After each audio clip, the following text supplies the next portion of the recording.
Një punëtor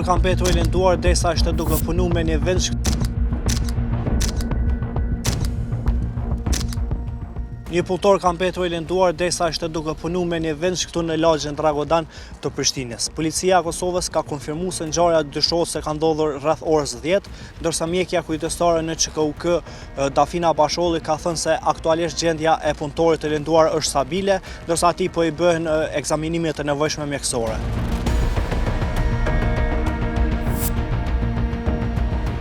Kujtojmë që ditëve të fundit, Inspektorati Qendror i Punës ka filluar një aksion të jashtëzakonshëm për të inspektuar të gjitha vendpunishtet në tërë territorin e Kosovës.